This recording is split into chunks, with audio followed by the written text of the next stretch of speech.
Good evening. On behalf of the commissioners and staff, I would like to welcome you to the March 26, 2024 City of Roseville Public Utilities Commission meeting.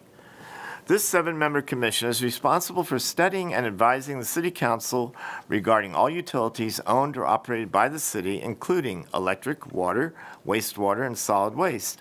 The Public Utilities Commission advises the City Council regarding planning, rates, public information, cable television franchises, and other matters relating to such enterprises, and may also hear citizen complaints as to operation or rates. The Public Utilities Commission also advises the City Council regarding the activities of such joint powers agencies as the city may be a member of or which relate to such utility enterprises. At this time, I would like to ask that everyone please put your electronic devices on silent. Karen, would you please call the roll? Yes. Commissioner Bielski? Here. Commissioner DeLacy? Here. Commissioner DeMarchi has an excused absence. Commissioner Knox has an excused absence. Commissioner Maish? Here. Commissioner Springer? Here. And then Chair Webb has an excused absence as well. Thank you. Commissioner Maish, would you lead the commission and the audience in the Pledge of Allegiance? I pledge allegiance to the flag of the United States of America and to the republic for which it stands, one nation, under God, indivisible, with liberty and justice for all. Thank you. At this time, item 4 on the agenda is public comments. This item is for anyone who would like to address the commission on any item that is not on tonight's agenda. When addressing the commission, please state your first and last name for the record. Okay. All right. Seeing that no one wishes to speak at this time, I'd like to ask for approval of the minutes. Item 5.1. Would anyone like to make a motion? I'll second it. All those in favor, say aye. Aye. Any opposed or abstentions? I'll abstain. All right. Next on the agenda is requests and presentations. The first item is 6.1, the Environmental Utilities Monthly Update, report by Refuse and Stormwater Manager Brian Craighead, summarizing the monthly status of environmental utilities activities for information. Good evening, Commissioners. My name is Brian Craighead, Refuse and Stormwater Manager, here tonight to give you the Environmental Utilities Monthly Update. We'll start with the water supply update. Snowpack continues to track slightly above normal at 111%, and Folsom Reservoir is at 113% of average to date. On a more conservative end, it looks like we'll finish as a normal water year, but there is some evidence to show that this weekend's storm system and future systems may have the potential to push us into an above normal year. But of course, we'll know more in the next few weeks. Next up, our stormwater group hosts Adopt a Creek cleanups throughout the city, our creeks and waterways, to keep them free of trash and debris. So far for fiscal year 24 year to date, we've hosted 5 events. We've had 275 volunteers at these events, and collectively, they've gathered 4,300 pounds of trash. And again, that's trash that would otherwise be in our creeks and waterways, and so really keeps them clean. Our next event is coming up on April 13th at Royer and Sogstead Creek. Volunteer spots are already filled for that event, so stay tuned for future events. Next up, our waste services group hosting neighborhood cleanup events is kicking off soon. These are in partnership with the city and Roseville Coalition of Neighborhood Associations, better known as Arcona. These events allow residents to discard large, bulky items that they otherwise wouldn't be able to fit in their garbage can, or may be difficult for them to take to the landfill. So we come to them and allow them to do that. Last year, it was a very successful event. We collected over 200,060 pounds of trash that would have been otherwise possibly illegally dumped or, stayed on the side of your neighbor's houses. So let's get it out of there and get it taken to the landfill. We're hosting 4 events this year. They're on Saturdays from 8 a.m. to 2 p.m. First one is April 6th at Sogstead Park. We have April 20th at Bridgeway Church, May 4th at St. John's Church, and then finally the last one's back at Bridgeway Church on May 18th. Our Utility Exploration Center is having their grand reopening on Saturday, April 6th at 10:15 a.m. For those who don't know, the Utility Exploration Center is a one-of-a-kind learning center that offers an inside look at the utility systems that keep our community safe, healthy, and strong. The UEC opened in the early 2000s. It's co-located at Martha Riley Library. That's over by Mahaney Park. This revamp took 2 years of planning. It is a complete overhaul of the center. The opening festivities will include opening remarks from elected officials and staff, a ceremonial ribbon cutting, and refreshments. Of course, you'll be able to explore the revamped exhibits. And finally, we are hosting our Earth Night celebration on Thursday, April 18th from 5 to 8 p.m. It's the second annual Roseville Utilities event to spotlight our various utility divisions. It's at Wood Creek Golf Club, and it will include live music, food trucks, and fun activities, and of course, all are welcome. That concludes my update for this evening, and I'm happy to answer any questions. Any questions from the commission? Is there anyone from the public who would like to speak on this item? Okay, thanks so much. Thank you. Item 6.2, Environmental Utilities Organics Program and SB 1383 Overview. Presentation by Environmental Utilities Compliance Administrator Michelle White and Recycling and Organics Coordinator Vicki Reed, providing the details of the Environmental Utilities Organics Program, as well as an overview of SB 1383 for information. Hi. Yes, sir. Good evening. Thank you, Commissioners, for having us. I am Michelle White, the Compliance Administrator, and with me is Vicki Reed, our Recycling and Organics Coordinator, and I'm expecting a PowerPoint. There it is. Together, we have over 45 years of combined experience in the solid waste and recycling industry, and we are excited and happy to be here tonight to provide this overview of 1383 and the Organics Program. Next slide. There we go. All right, this is a little thumbnail sketch of the 6 main pillars of 1383. First up, we have organics collection. Now, this is the programs and trucks that we have that go around the city that would collect things like food waste and organics. And then we have food recovery, which means edible food recovery that is being diverted or kept from being put in the landfill and diverted from that and being given to those in need. Outreach is a pillar that really supports all the other pillars. That would be like our email newsletters, our social media, videos that we create, website, those kinds of things. Let's see. Procurement. This one is a two-pronged approach and includes material that we have to buy in order. So the first 2 items up there, they're actually diverting material from the landfill, and this is the attempt of the state to create a green circular economy. Capacity planning is also a two-pronged approach. It addresses both facility aspect of it and edible food recovery. So it kind of speaks to those first 2 pillars up there. It dovetails off of those.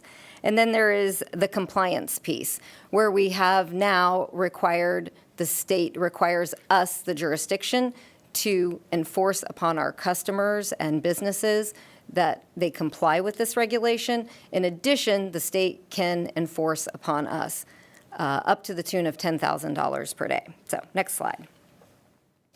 All right, this is the kind of a little infographic on why the state is requiring this.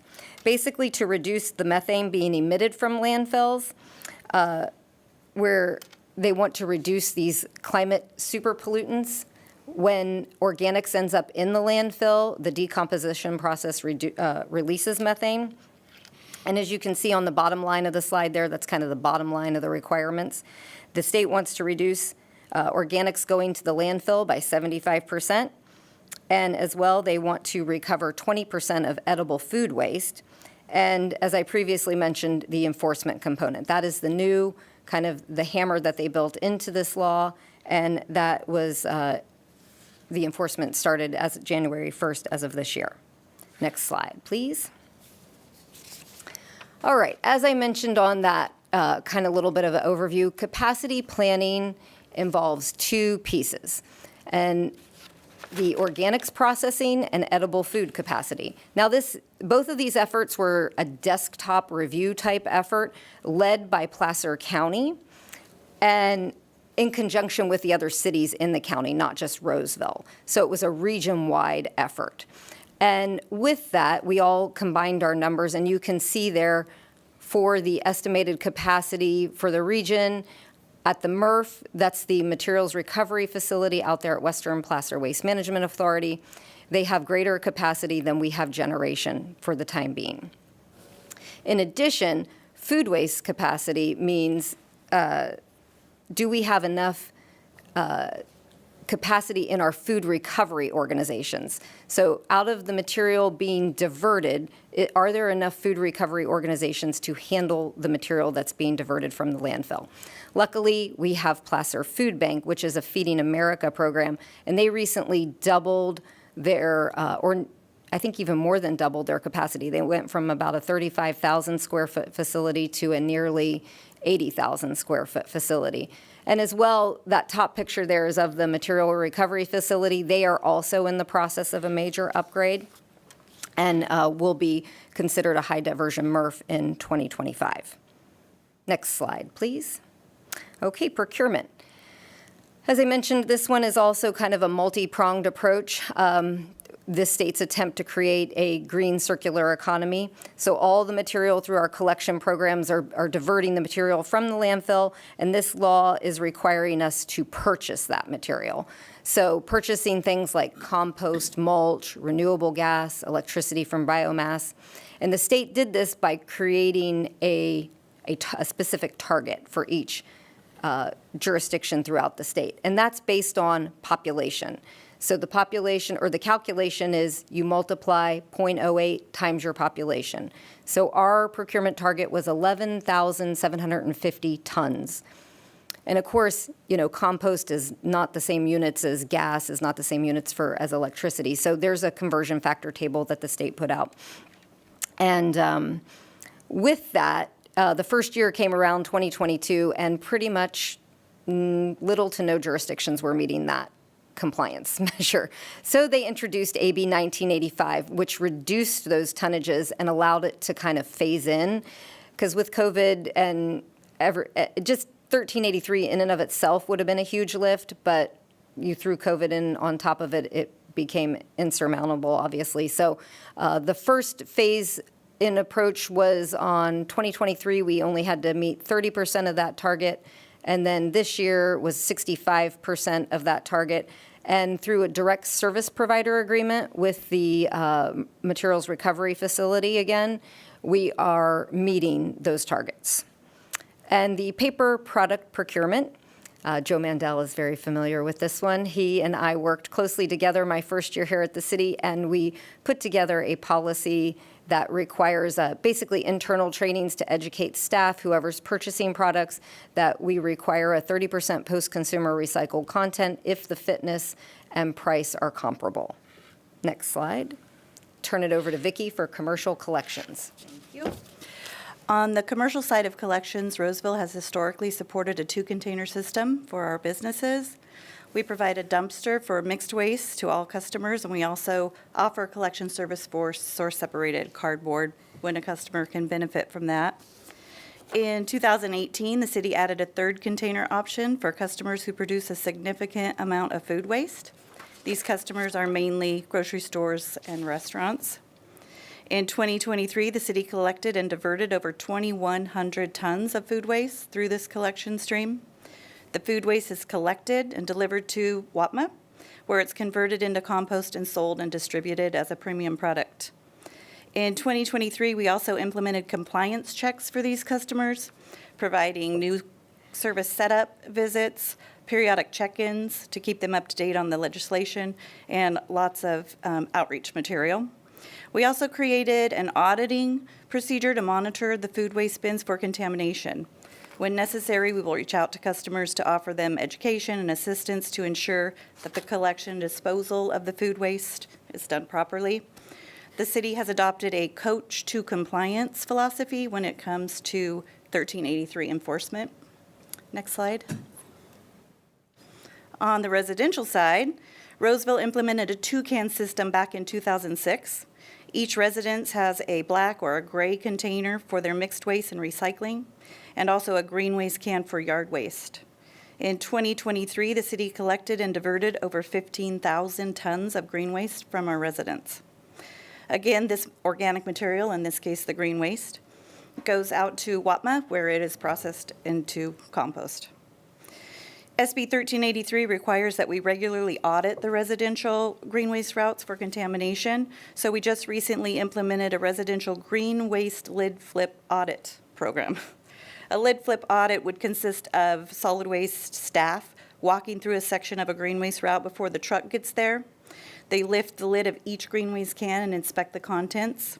If contamination is found, we leave a customer service notice with that customer asking them to resolve the issue and then contact us to come back out and service the container. We performed over 500 lid flips in random areas throughout the city since the beginning of this year, and we will meet regulation requirements by checking a portion of each route every year. Next slide. So Vicki touched on that we have a 2-can system currently in Roseville. However, back in 2021, we did investigate the potential to do a 3-bin system. It was a pilot program done in a couple different neighborhoods throughout the city, run for, I think it was about 6 months each phase. It was prior to my getting here, but I know I came in at the tail end and there was a survey done at the end of each phase, and the results of that survey were really high satisfaction rates. There were 73% satisfaction with the program itself, and 75% actually preferred the 3-bin system, and 76% of those liked how the program was rolled out. So all that is to say, we do have currently a 2-can system, but there is potential at some point to maybe consider a 3-can system again in the future. Next slide. Back to Vicki. Okay. Edible food recovery refers to the practice of collecting surplus food that is safe and healthy to eat, but would otherwise go to waste, and redistributing it to those in need. This process is a critical component of efforts to reduce food waste, combat hunger, and lessen the environmental impact of food waste. When it comes to edible food recovery, the city's role is to offer support and assistance as needed to businesses within the jurisdiction to meet the requirements of the legislation. We began engaging our Tier 1 generator businesses like Safeways, Rayleigh's, Nugget in 2022. And we're on track to have identified and reached out to support the Tier 2 businesses by the middle of this year. Next slide. The edible food recovery program in Roseville had great success in both 22 and 23. We achieved a 100% compliance with the program guidelines and regulations with our Tier 1 businesses. As far as engagement with our Tier 2 customers, we're very hopeful to have a similar outcome in 2024. At this time, we've identified and actively engaged with 29 Tier 2 generators within the community and expect that number to increase just slightly by the middle of the year. In Roseville, the bulk of our Tier 2 customers are large venues and restaurants, such as The Grounds, Cheesecake Factory, John's Incredible Pizza. Next slide. Okay, back to me. Enforcement. So that you can see enforcement's one of the major pieces of this bill. It kind of permeates all the other ones. And with that, like Vicki mentioned, we do employ a coaching to compliance methodology. We prefer the carrot method. We want to work with our customers and not always be issuing notices. But at some point, that may become necessary. We did also, to support this compliance effort, recently, as of yesterday, hired a field enforcement inspector to support our team. That's the person who goes out and performs all those inspections that Vicki was mentioning. And you can see some of the notices that we use there to work with businesses. And we recently visited the Board of Appeals just to give them kind of the same overview of 1383 and explain how it has changed our regulatory, how this new regulation has changed our process and that they may be seeing us in the near future with cases. But our method is coaching to compliance to start with. And with that, I will be happy to answer any questions. Thank you for your time. Questions? I just had one of the 500 cans that you did the lid lift. How successful are our customers at compliant? They're doing a great job. Oh, good. Yeah, I actually went out on one of the audits this last week, and we flipped a little over 100 lids, and we only found 3 with contamination in them, so we were really happy about that. Question, you said you hired a field enforcement inspector. Have there been many violations that forced you to do that, or was that a requirement? So the violations, we weren't even allowed to issue them until this year. And most of our work is done, like I mentioned, kind of coaching to compliance. Usually once they get out there and kind of get them educated, spend a few visits, most of them, So you haven't had Fall any in line. major violators or repeat No. violators? Okay. not yet. There's been a few that have been resistant and just said, well, until there's a fine, I'm not doing anything, but those are rare. Exception, Yeah. I have a question regarding the contamination. What would be considered contamination in a yard waste? So what we've found recently is we have quite a few people who have moved into Roseville and the newer sections of Roseville from other areas that had a recycle can at their home. And so what we're finding is a lot of cardboard and paper bottles and cans. So it's understandable why they have misinterpreted that that's, if it's green, it must be recycling. So we've had a lot of really good, conversations with people on the street and then also over the phone when they've called and, just explaining that our process is a little bit different, seems to take care of it. Okay. And secondly, my neighborhood was one of those pilot programs, and we got the gray recyclable cans, and it was really well received. And everybody keeps asking, when is that being brought back? So I encourage that to come back. Good to know. We'll note that. Thank you.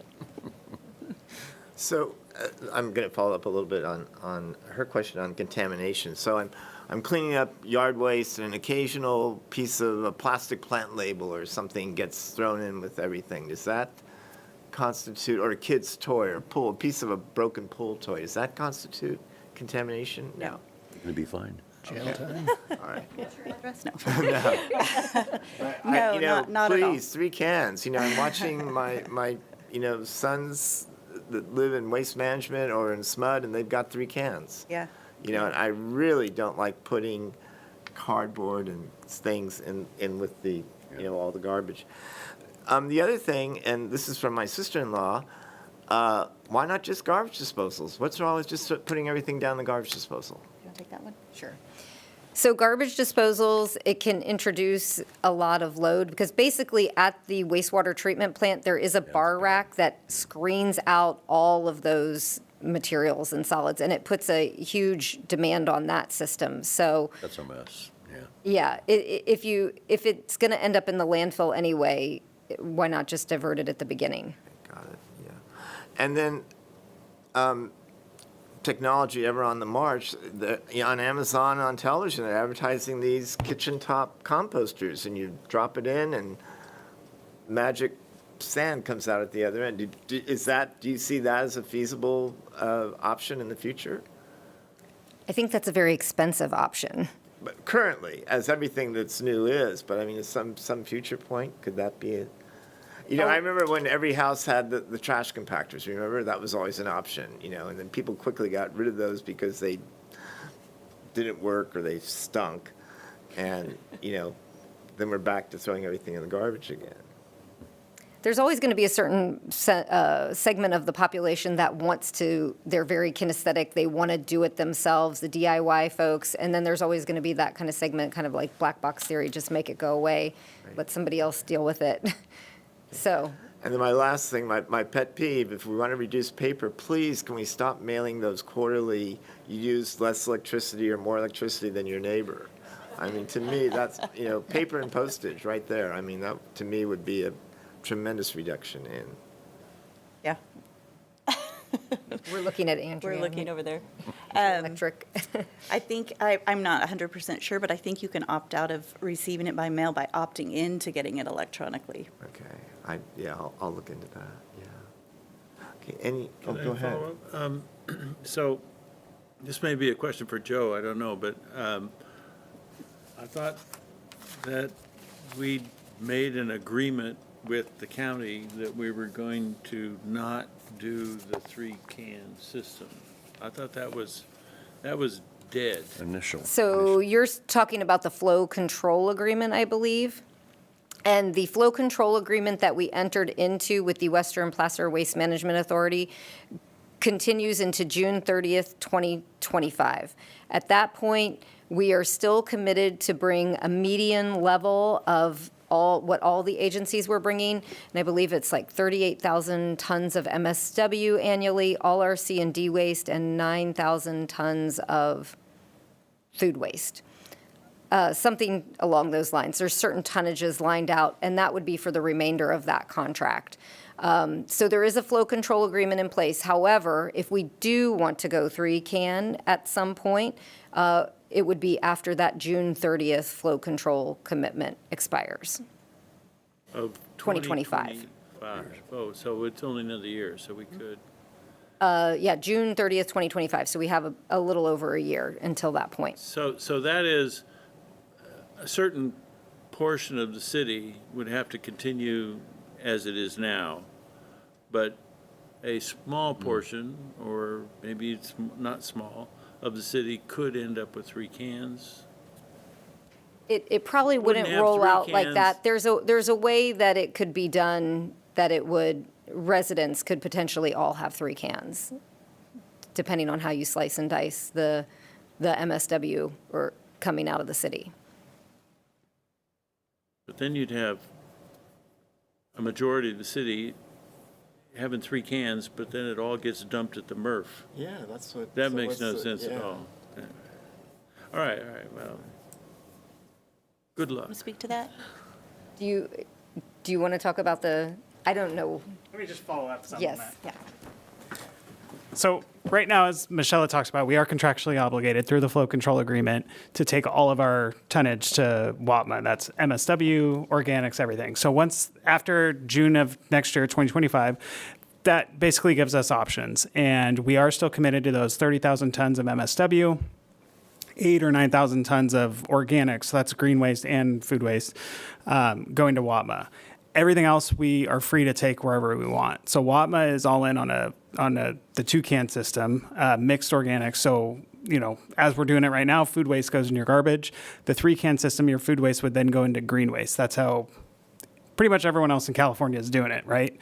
The beauty of those 30,000 tons of MSW is what we would, and this is just one option, but in my opinion, it's the best option.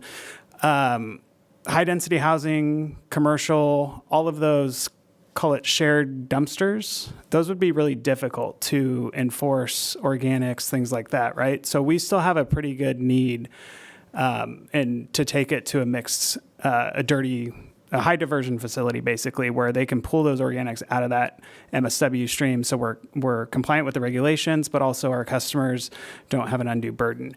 That would mean all of our residential customers are then able to go to a 3-can system, and a lot of our commercial customers as well. But that's what we would kind of earmark those 30,000 tons of MSW for. Hopefully that answered it. And the purpose of doing that would either be to save money or to create our own natural gas stream for our vehicles, right? No, the natural gas is a byproduct of the wastewater treatment process at Pleasant Grove Wastewater Treatment Plant. So that we're doing right now, and that's working great. This would be to ensure we're compliant with the regulation, because right now we have to prove that they're pulling out a certain percentage of those organics at the MRF. If something happens there, we're on the hook for noncompliance. So a 3-can system, you essentially have instant compliance. It's on the consumer, and again, the enforcement part of 1383 is there so that the municipalities are enforcing it. However, it's on, it's a 3-can system, you're automatically compliant. So It would also be typically cheaper in a 3-can system. So. Okay, very good. Thank you. In the coming year or years, we'll bring before this commission the future plans on what that looks like, obviously with the 3-can system and what those next future steps are. I'm going to follow up on Ina and belabor this a little bit more. So I'm confused. Methane capture with the landfill versus methane capture at the are two entirely different things. So there's methane capture at the landfill as well, correct? Or not? There is, okay. So there's methane capture at the landfill. It's called landfill gas. Methane's a huge part of that gas. Watma's landfill actually has a energy plant on site that uses that methane. Our methane capture process is at, like I said, the Pleasant Grove wastewater treatment plant, and it uses the biosolids, the methane from that after the anaerobic digestion to create renewable natural gas. Thank you. Any other questions, comments from Commissioner? Okay. Thank you. Thank you. All of you. Thank you so much. Okay, moving on. Item 6.3, Roseville Electric Utility Monthly Update. Report by Chief Executive Officer Dan Bean summarizing the monthly status of electric utility activities. Good evening, Commissioners, and thank you for having me. Got a kind of a brief update. I will address the hate mail papers that everybody loves so much. Every time we go in public, doesn't matter what the subject is, everyone asks about those. It turns out you can go online and request paperless Great. on those, so you can do that.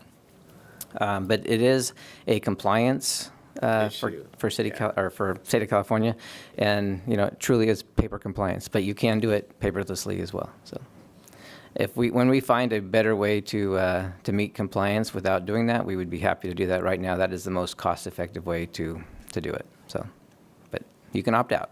Thank you. So another update, our building across the plaza, in the next few days, they're going to start doing the tenant improvements for the 3rd and 4th floor. And that will include, on the 3rd floor, the police department will be taking, I think, about half the space for part of their group. So that'll be good. We should be hopefully in that building before the year's out. So that's the plan. The automated metering infrastructure program, also called AMI, we've got 88% of the installations complete. The residential electric meter installations should be completed by mid-April, so just a couple weeks. Commercial installation should be mid-May, and then basically over 62,000 electric meters and 41,000 water devices have been installed so far. The remaining water devices should be wrapped up by the end of April, and overall, everything's going smoothly and on track, and the team was able to secure the meters so we don't have a supply chain issue right now, which is good because in some parts of the country, meters are actually in short supply as well. So that's going well. Last week, I got to testify at a remote hearing with the White House, their Office of Information and Regulatory Affairs, under the Office of Management and Budget. And the hearing, we requested it through the American Public Power Association. And the point of it was to talk to them about the Department of Energy's transformer efficiency notice of proposed rulemaking that they dropped on us in the midst of a supply chain crisis, which by all accounts will only make it worse. So, I mean, the efficiency standards of a transformer right now are like 98.8% efficient on the kind that we would use. And this would push it to 99.1, like very small amount. To meet that efficiency standard, you would actually have to change the type of steel that you use in the transformer core instead of grain-oriented electrical steel, which there's only one manufacturer left in the U.S. to do that. It would be amorphous steel, and there's only one manufacturer for that. So, we're suggesting, hey, why don't you allow both so you can make more transformers, and, America will be a safer place if we have more places producing steel for critical grid infrastructure. So we gave them a piece of our mind, along with one of my colleagues from the East Coast, and so we let them know the impact of these kind of things on our customers and our businesses. and our business. And it was interesting. We've been making a lot of fuss about this rulemaking, and we've been in D.C. lobbying, and we've been talking to FERC and NERC and the other regulators. And there's been quite a bit of traction. Some group of senators did send a letter to DOE saying, hey, you should maybe slow this down. Are you hearing what's happening? Some representatives also did the same thing. So there's been quite a few letters, and we've gotten great teams on those letters, like the Home Builders Association, the Manufacturers Association, the co-ops, even the IOU utilities and the public power, of course. So a lot of good traction, and there's actually been at least 4 bills introduced and if those bills pass, they would force DOE to pause their process. So definitely making some traction. And ironically, the same day I was testifying remotely, the Secretary of Energy was actually at a budget hearing, and she implied that they are considering making changes to the standard. They've heard the concerns. So we're crossing our fingers, hoping for some sanity. But yeah, anyway, I will stop there, and I'll take any questions. Questions? Well, getting DOE to comply isn't always easy, it's red tape. It's tough, So yeah. much. Is Cleveland Cliffs the only one? Yeah. It's AK Steel now, but yeah. Or they bought AK, vice versa. Yeah, is that one? And yep. It's not Baltimore, is it? No. No, and the problem with the steel is EVs, for the EV motors, they also need electrical steel. It's non-oriented, non-grain oriented, but it's the same factory would be making the steel for the EV motors. So as you increase EV production, that puts, the plants have to decide, are we going to make transformer steel or EV steel? And you can't run your car without a transformer. So got a little dilemma there. Any other questions? As always, thank you so much. Thank you.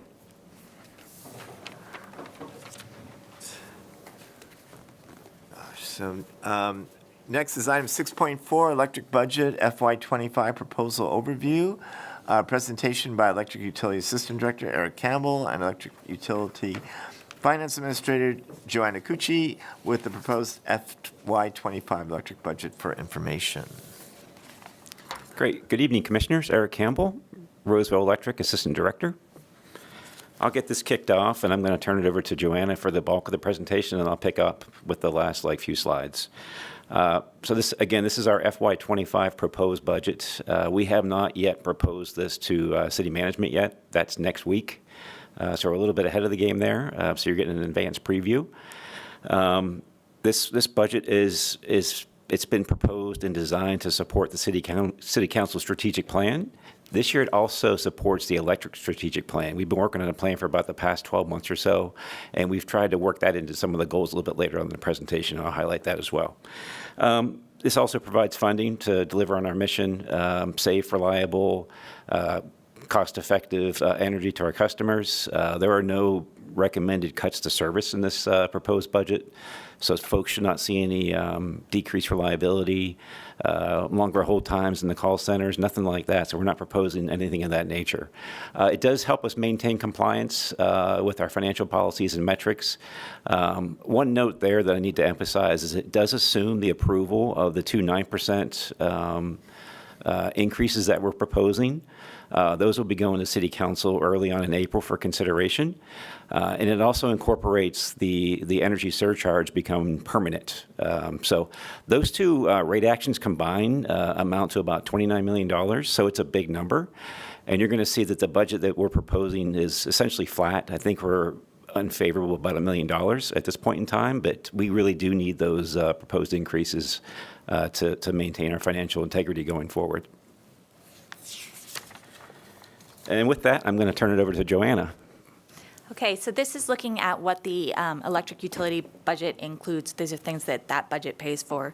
So starting with electric operations, so this is basically our general operations. About $114 million is our power supply expense, and then $61 million is operations, crews, linemen, general and admin. On the capital investment side, we plan on spending about $29 million on capital investments in FY25. A couple big items on that list, as always, new services, which is providing new service connections for development. That's a large item in next fiscal year. We're planning on starting work on the Vernon Street substation expansion to serve growing needs in the downtown area. And then working on making the R-Peak units permanent installations. They were set up as temporary, and so they're still on wheels and things like that, so making the installation of those permanent so they can be used long-term. Next up, looking at our franchise fee, that's about $8.5 million, and that is transferred to the city. This is adopted in the city charter. It's 4% of expenses that goes to the city to fund police, fire, parks, and recreation. Between city streetlights and traffic signals, a little over $3 million is to fund those two services for city residents and businesses. We cover 50% of the Roseville Utilities customer care or the utility billing function. Environmental Utilities covers the other 50%, and the same with the Utility Expiration Center. That is also split 50-50. And then finally, our share of the city IT, central services, and other internal support services.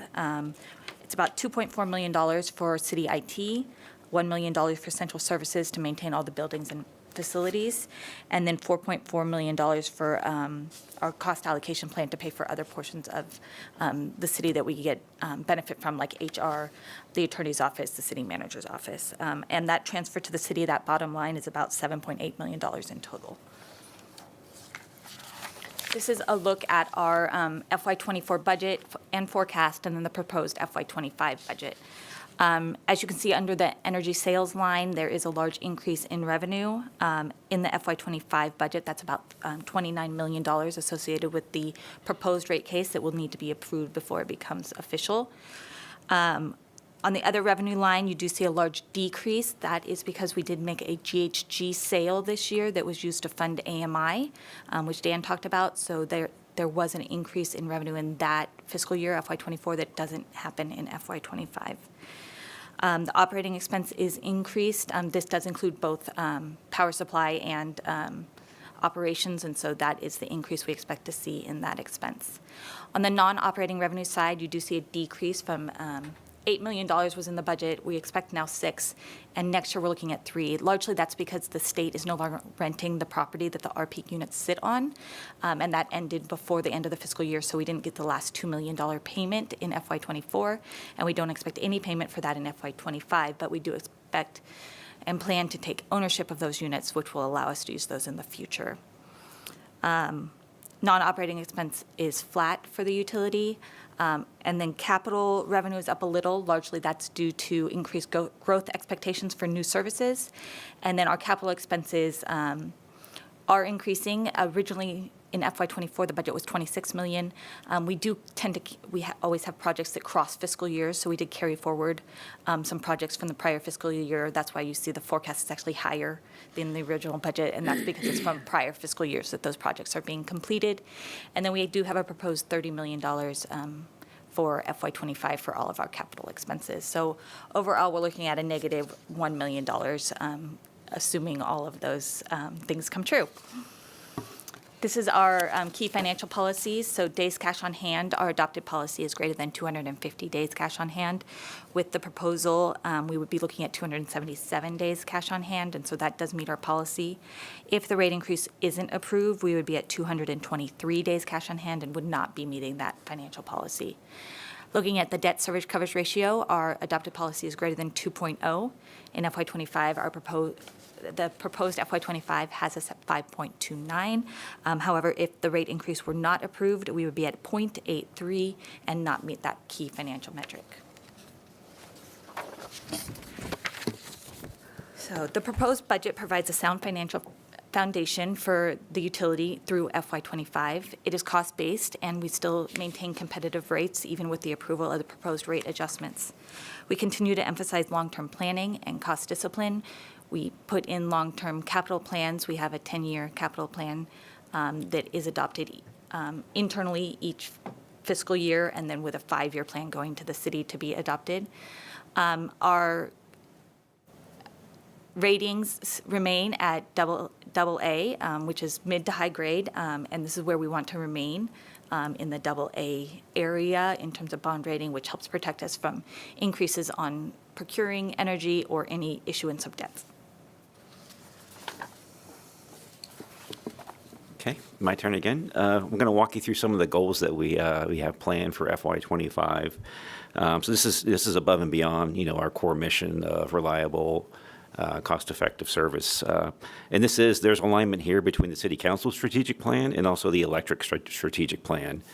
We have 5 goals within the electric utility in terms of strategic initiatives, and those are financial strength, advocacy, customer relationships, reliability, and our team, which is people.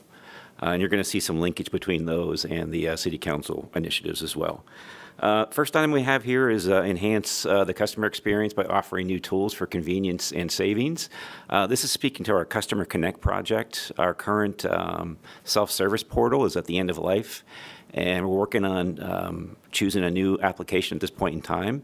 It will be going in at some point in FY25. This will be much more robust than the current tool. We'll be able to pull in some of the AMI data that Dan had mentioned earlier, give customers more tools to analyze their usage, give them an idea of what their usage patterns are, that type of thing. So we're excited about that. Next is emphasis on customer-facing programs to reduce electric utility cost. These are our standard programs that we have in place today. There is a new program we're looking at right now, potentially is a new demand response program. It's something that we have a current program that's not quite functional at this point in time. It's not useful to us. So we're looking at a new vendor to help us ramp up that program potentially. We want to operationalize the AMI infrastructure. We're going to be finishing up the deployment here in the next couple months with those meters. Those meters are much more than an extension of the utility billing application. It's going to give us information around transformer loading. It's going to inform us in how we shape our infrastructure, how we build out the system. There'll be applications to let us know like which houses have EVs, which ones don't. So a lot more intelligence, with that infrastructure that we're going to be able to take advantage of in the future. Next, we're going to be focusing on grant opportunities. We did submit a grant application earlier this year as part of the state's Distributed Electricity Backup Program, DEBA. We are planning on dedicating an individual to focus on grants in this new fiscal year, hopefully identify some more opportunities, whether it be from the state or on the federal side. Next, enhance economic vitality. This is all about economic development. The way we kind of look at economic development beyond all the resources that we've dedicated to it is our rates. Our rates are extremely competitive. Even with the proposed increases, we're still one of the lowest cost providers in the state, and we think that's a big part of the economic development package that we offer here in Roseville. Invest in well-planned infrastructure. The first one here, evaluation and optimization of new and current generation investments. We have a lot in front of us. Joanna mentioned the Department of Water Resources units earlier. We're hoping to take ownership of those in the short term. We also have a combustion, a gas turbine unit with NCPA that's at the end of life, and we're looking at potentially participating in the repowering of that unit. So we have a lot of different irons in the fire, if you will, around infrastructure and generation assets. So we'll be looking at those in the next fiscal year. Next, focus on distribution system to ensure system reliability. Joanna mentioned the investment here downtown at the at the Vernon sub. I think that's the oldest substation we have in the system. So we're looking at rebuilding that back up and putting some investments there to ensure reliability in the downtown corridor area. Lastly, support community electrification and electric vehicle adoption. We live in an affluent community. There's a lot of folks here that are interested in EVs. A lot have already purchased EVs. So this is just us helping to meet that demand and making sure the appropriate infrastructure is in place to support that. Next, we have support community engagement and advocacy. Dan talked about some of the testimony that he did recently on the transformer issue. We've done a whole lot more advocacy in the last couple of years than we have previously, and for good reason. With all the supply chain issues and a lot of the state and federal regulations that make our jobs, much more difficult than they need to be, it's important for us to be out there and voicing our opinion and our thoughts on, what things actually mean. And then deliver exceptional city services. This is really our team. It's really our investment in people. We do plan to move into the building across the street, as Dan said, at the end of this fiscal year, into this calendar year, December, maybe early January, depending on things work out with the holidays and flip week, things of that nature. So it'll be fun to get some of our teams back together. And then also training. This is all about investing in our staff, making sure they have the appropriate training, they're getting the appropriate exposure to the market, and, staying up to date on what's happening within the electric space.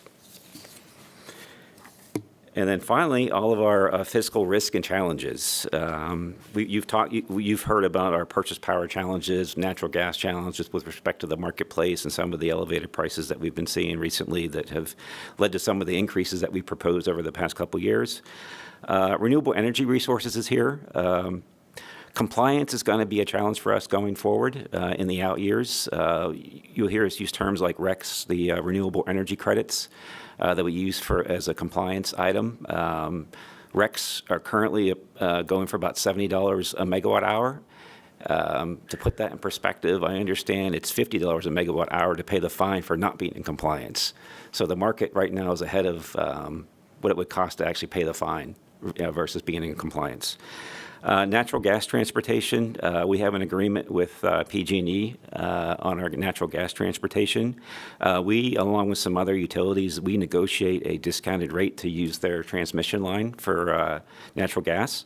Right now, that current discount will roll off, I believe, in December of 2026. It's pretty significant for us. I think it's roughly $7 million a year that we're benefiting from. If we're not able to renegotiate that, come the beginning of calendar year 2027, there could be some increases or implications for our budget.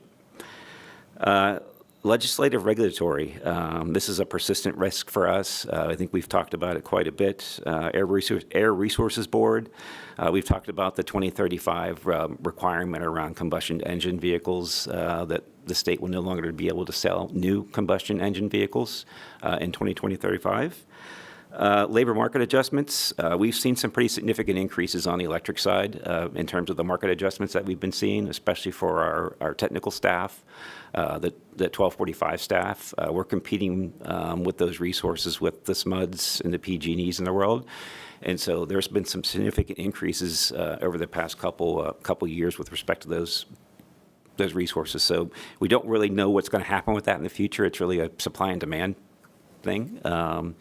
But hopefully, some of those increases come back to earth compared to what they've been more recently. Economic uncertainty, coming with the presidential election coming up here later on this year, a lot of uncertainty around that. There was concerns around a recession. Are we going to have a recession? What's going on with interest rates? All that provides some uncertainty for us. Next to last year, approval of the proposed rate adjustments, and we've tried to stress the importance of that to this particular budget, maintaining our financial metrics and our financial stability, and then lastly, financial soundness. This is the first time that we've had to bring a message, I think, around the necessity of rates and what it may do to us without additional revenues. I can tell you that 12 to 18 months from now, we'll be in real trouble financially if we don't have those proposed increases approved. And so with that, we can open it up for questions. Any questions from the commission? So,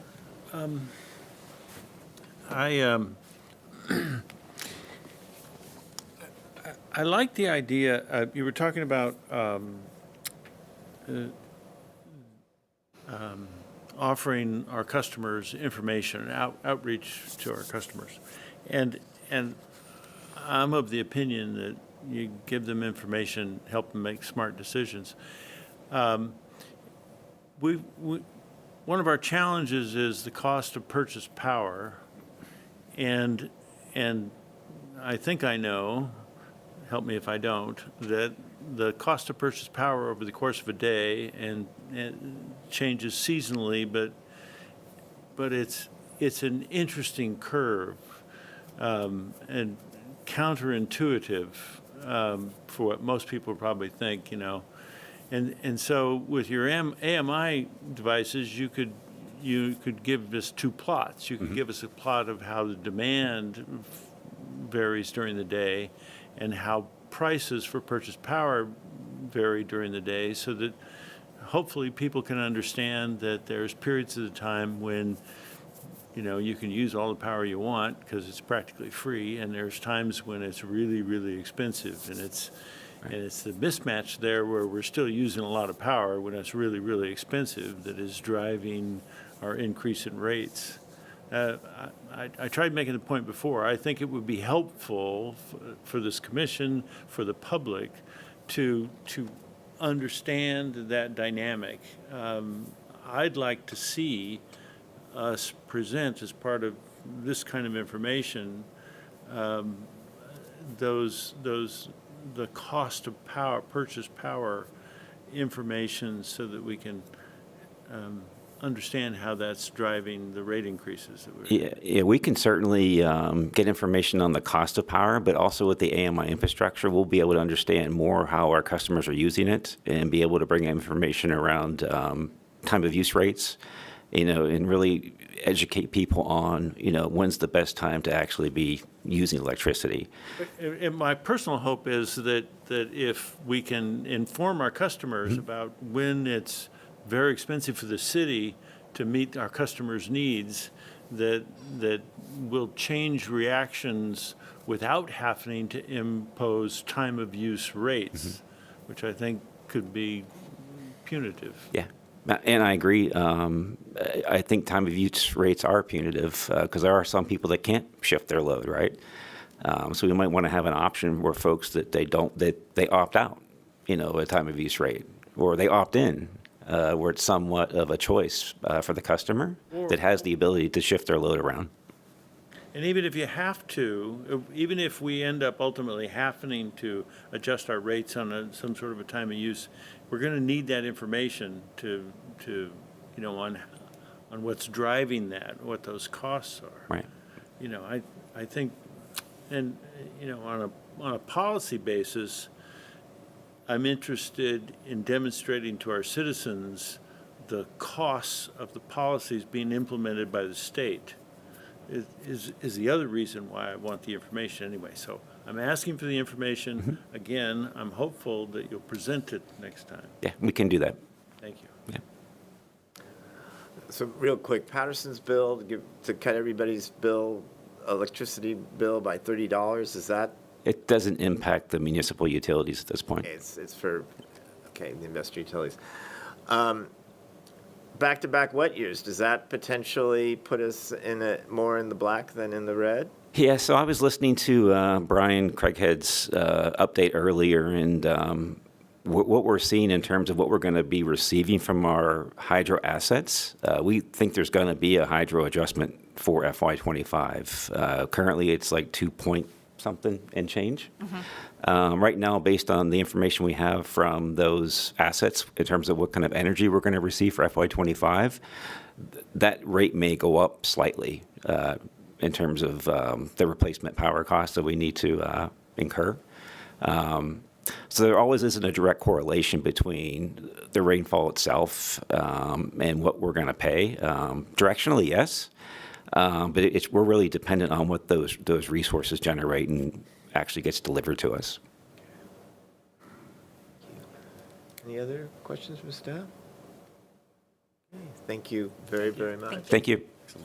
All right, next item on the agenda is item 6.5, Electric Customer Satisfaction Survey. Presentation by Associate Electric Analyst Joe Song summarizing the results of the Residential Customer Satisfaction Survey for electric. Good evening, Commissioners. I'm Bill Chaplin, Electric Economic Development and Partnership Manager. As you may remember, we every other year stagger our customer surveys between our commercial business customers and our residential customers. So today we have a brief presentation on our residential customers. Good evening, Commissioners. My name is Joe Song. I'm an Associate Electric Analyst with Roseville Electric. Tonight, I'll present the results of our Residential Customer Satisfaction Survey. Many of you may be familiar with it and remember it from previous years, but as a reminder, it's held annually in coordination with the California Municipal Utilities Association. That's a group that represents 82 publicly owned utilities throughout the state. Each year, select members participate in the survey to gain feedback from their customers.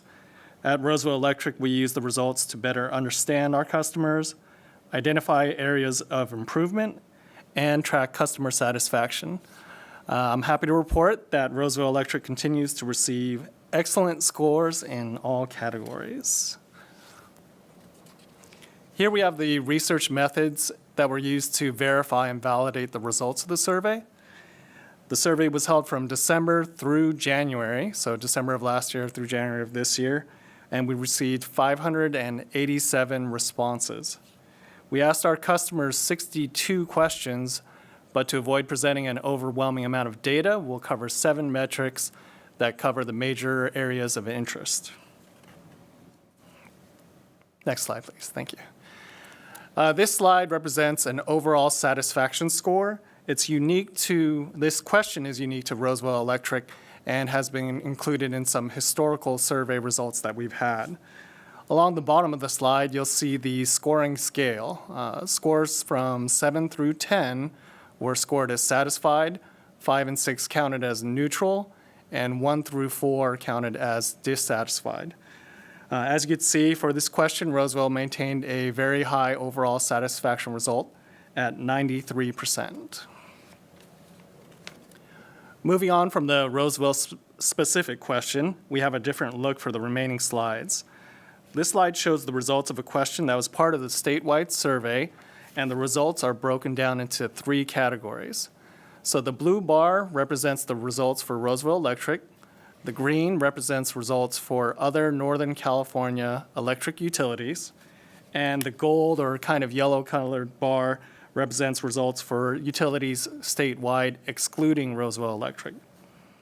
Roseville Electric customers gave an overall positive rating 25% higher than comparable utilities in the state. And over the next few slides, we'll cover some more specific results. Here we have Roseville Electric's score for how often a customer's expectations were met. Roseville Electric scored 24% higher than both the Northern California results and the statewide results. A new feature you'll note in this slide is the little bubble in the lower right-hand corner with the American flag. That shows the national average. The data analytics company that we use, called Great Blue Research, conducts surveys for utilities throughout the country. And for some of the questions, they were able to provide that comparison metric. And as you can see, even compared to the national level, Roseville Electric scored much better than any of the other comparable utilities. Here we ask customers for their perception of our electric rates and if they're reasonable. Again, Roseville Electric scored well above utilities that were at the state and national level. One thing to note is that the survey was held from December 11th of 2023 through January 4th of 2024. Roseville Electric began our rate case outreach efforts on December 26th, so about a week of the survey was opened during our rate case outreach efforts. So the current sentiment regarding, well, part of the sentiment regarding the current rate case should have been captured in these results. Next, we have the customer service rating, representative ratings, This survey or result shows the survey results when a customer contacted our customer service representatives. This would typically be calling into our utility billing call center or emailing some of our staff. The positive results for Roseville Electric are well above the averages throughout the state, and it's really a reflection of the high degree of professionalism and dedication of our customer service representatives. This slide represents the results for customer satisfaction when a customer was contacted by a Roseville Electric employee in the field. That would typically mean, of course, at the resident's home. The commissioners are familiar with our ongoing advanced metering infrastructure project, where we've upgraded thousands of meters for customers throughout the city. This field service score reflects the efforts of our personnel to ensure customer satisfaction by clearly communicating the purpose and the timing of the meter installations, as well as minimizing service interruptions. And on this slide, we have the last metric that we'll cover tonight. This question asks residents to score their perception of Roseville Electric's ability to restore power after an outage. You can see that Roseville scored an amazing 98.5%. To put that in perspective, for this particular question, we received 343 responses. And out of that 343 customers, only 5 people were not satisfied with Roseville Electric's ability to restore power following an outage. And that concludes our presentation of the Residential Customer Satisfaction Survey. I want to thank all the commissioners for your time, and if you have any questions, I would be happy to answer them. Just a quick question. On the last slide, was PG&E included in the mix? PG&E was not included Yeah, I in was going to this, say yes. because, yeah. Yeah, Thank you. no problem. These are all publicly owned utilities, Okay. so All right. utilities similar to us. On your research methodology, you mentioned 587 responses? That's correct, yeah. So relative to that last slide we reviewed, I mentioned the 387 numbers. So what happens during these surveys is as customers proceed through them, with 62 questions, they have essentially survey fatigue. And so sometimes customers will skip questions. If they don't think it applies to them, there is an option to skip. Other times, customers will simply exit out of the survey if they are unable to complete it or they just kind of get tired of answering it. Okay, it's 587 responded. How many were questioned? How many were asked to respond? We emailed, I believe it was, let me think about this number. It's approximately a third of our customers were contacted. And the reason why it was only a third is because we have two-thirds, excuse me, I have it the wrong way around. Two-thirds of our customers were emailed. The reason why it wasn't everyone is as time has gone by, in the past, this survey included phone surveys, mailed surveys, and online surveys. However, now all the research companies essentially only offer online surveys. So we have done several measures to try to capture as many email addresses as possible. But of course, we're always going to have a group of customers that either aren't interested, don't have an email address they don't check regularly. Well, that must be the majority aren't interested, because that's not very many, really. Considering for a customer feedback survey of this size, it actually was a fairly decent response. It's a little over 1% of our customers. You just kind of have to, think about all the surveys that people are generally inundated with, different things they get in their email. And so, it's a combination of factors where we need the right customer who's both interested and has the time to respond, so. Is it consistent with other years where you've conducted surveys, that response? It's actually much better than previous years. So the last survey we had, I believe we had somewhere in the realm of 250 responses. 60 of those responses included phone surveys, and that was, again, a few years ago when that option was available. What could be done to encourage more response? We could expand the amount of time that we leave the survey open. We do keep it confined for essentially research reasons. They don't want to leave it open too long because potentially the responses will change over time. Other things we could do is we could do multiple outreach efforts where we send the survey itself multiple times. But what tends to happen is after the first and second attempt, the response rate drops off dramatically because people recognize it and they do what they did the first 2 times and just delete it immediately. It would be nice to get a greater response because it's not representative. It's a representative of that particular group, but not of the total mass. Yeah, I'll add, we were excited to see that we had a better response in the last round. You're not wrong that we could probably do better on getting a few more responses. However, one thing to note on the timing and the length of duration of being open is that we do try to coordinate this similar to the statewide survey, so we have a correlation that we could actually compare that seems to be appropriate. So that compares with what you've found out elsewhere in other districts, other Correct, yeah. other cities? So we can compare how we're doing compared to the other regions of the state, yeah. I was going to, 62 questions seems abusive.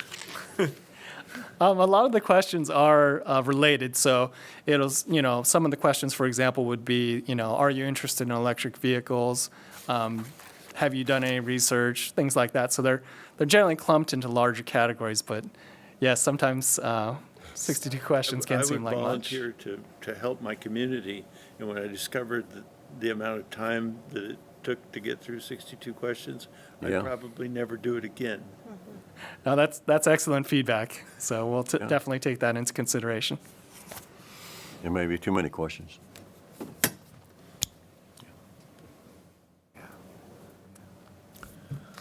Any other comments, questions from the commission? Thank you both very much. Thank you, Commissioners. All right, at this time, do any of the commissioners have anything to report, or, Joe, you got something? I was going to say do public comment, but Any items that commissioners would like to see brought up at future meetings? I'd like to follow up on some of this. Well, if I need to make it a formal request, Well, the one you proposed. yes, I'd like to have a presentation that shows the hourly cost of power as it changes over the course of a year, and so that we can talk about its effect on the budget. Yeah. And was that purchase power? Yeah, purchase power. Phase does something where they're showing, you can actually, if you have Enphase or use, you can bring up this chart and shows your usage. I believe it's by hour or, day by day, which to me would be a valuable tool for people to be able to see what they're using. Eric's back. Yeah, we can pull that information from the CalISO website on the cost of power from an hourly perspective, but we have procured a lot of our power in advance, and so we're not always subject to the market prices. So we would be painting a picture of worst-case scenario. Not that that's not valuable, but we do advanced purchases, and we use our hedging program to ensure we're not subject to market purchases or market prices the day of, or even the day before, actually. That's a good point. And then Thank to you. follow up real quick on your EV thing, Tesla's giving away the cars. So, you can buy a Model S for 20 grand right down the street here. So, I mean, that's potentially a future impact. Yeah, and that's also a future revenue stream as well for Yeah. us. Yeah, That'll probably become material post 2030. yeah. Anyway. All right. Anything else? May I have a motion to adjourn? So move. I'll second it. We have a motion and a second to adjourn. All those in favor say aye. Aye. Opposed? No. Thank you very much.